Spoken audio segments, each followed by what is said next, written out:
नमस्कार friends, planet hub channel में आप सभी का फिर से हार्दिक स्वागत है। यहाँ हम चर्चा करेंगे एक राजयोग के बारे में। अभी हमारे जितने सारे वीडियो ज़्यादातर रहेंगे वो राजयोग के बारे में रहेंगे, क्योंकि बहुत से व्यक्ति को अपनी कुंडली के बारे में आइडिया ही नहीं है कि हमारी कुंडली में ऐसे कौन से प्लैनेट्स बैठे हुए हैं जिससे कुंडली में राजयोग निर्माण होते हैं।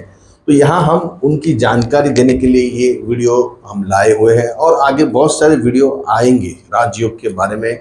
क्या क्या राजयोग होते हैं, किस प्रकार के राजयोग होते हैं, क्या नाम होते हैं उसके, किस हिसाब से वो राजयोग प्रस्थापित होते हैं कुंडली में, वो भी यहाँ हम जानकारी आपको देंगे।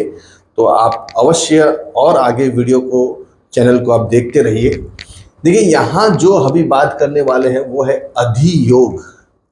अधियोग नामक एक राजयोग है जो कुंडली में निर्माण होता है। देखिए, जन्म कुंडली के अंदर जब भी कोई भी planets 6th house, 7th house और 8th हाउस में विराजमान होता है। देखिए, यहाँ जो कुंडली में लिखने जा रहा हूँ वो है एक्स सीएम गुजरात के चिमन पटेल साहब की है, जिन्होंने करीबन 15 साल के ऊपर गुजरात में एज अ सीएम पद पे राज किया हुआ है।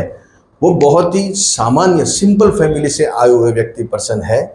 मतलब अभी भी इनकी कुंडली में इतनी ताकत मतलब देखी गई है कि जो ऐसे ग्रह अगर आपके हैं तो आप भी एक सामान्य व्यक्ति से बहुत बड़े व्यक्ति, एक फार्मर, सामान्य फार्मर फैमिली से आए हुए हैं। वो कोई बड़ा इनका कोई गर्भ श्रीमंत या रॉयल फैमिली से नहीं आए, फिर भी ग्रह ने उनको कहां से कहां लेके गया। बात करते हैं उनके ग्रहों के बारे में। देखिए, शनि इनका बैठा हुआ है 2nd हाउस में, मंगल यहाँ नीच के हैं, और यहाँ चंद्र मीन राशि का, शुक्र और राहु यहाँ 7th स्थान में, और बुध, गुरु और सूर्य यहाँ विराजमान है।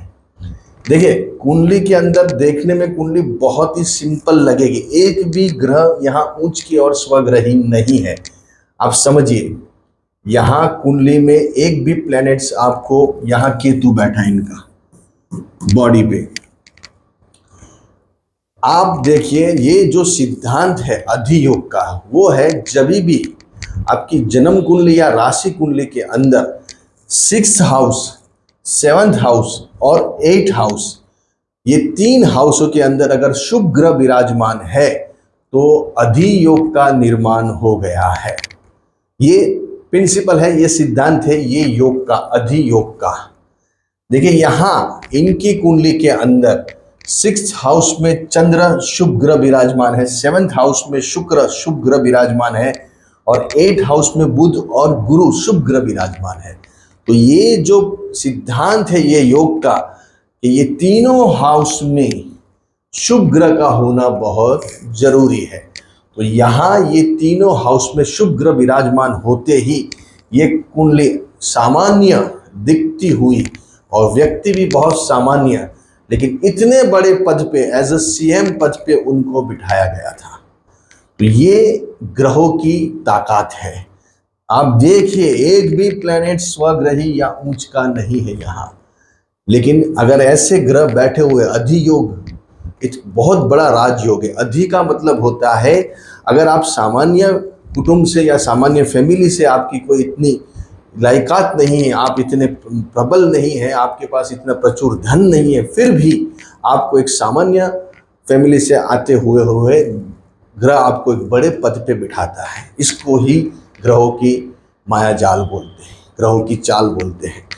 तो ये यहाँ ये योग निर्माण हुआ है। देखिए, ये एज अ एस्ट्रोलॉजिकली साइंस से मैं आपको बताता हूँ, लॉजिक से, कि ये ग्रहों का इतना प्रबल कैसे हुआ, ये इनको इतनी बड़ी पोजीशन कैसे मिली।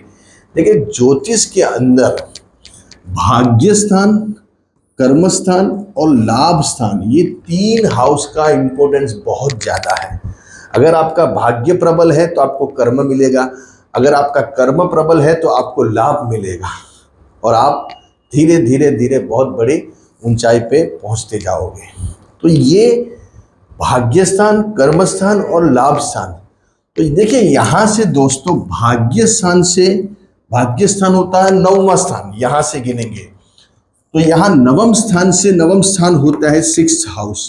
तो यहाँ शुभ ग्रह विराजमान है, ये इसका पॉइंट यहाँ आ गया, यहाँ शुभ ग्रह होता है तो इतनी ताकत होती है ये कुंडली में।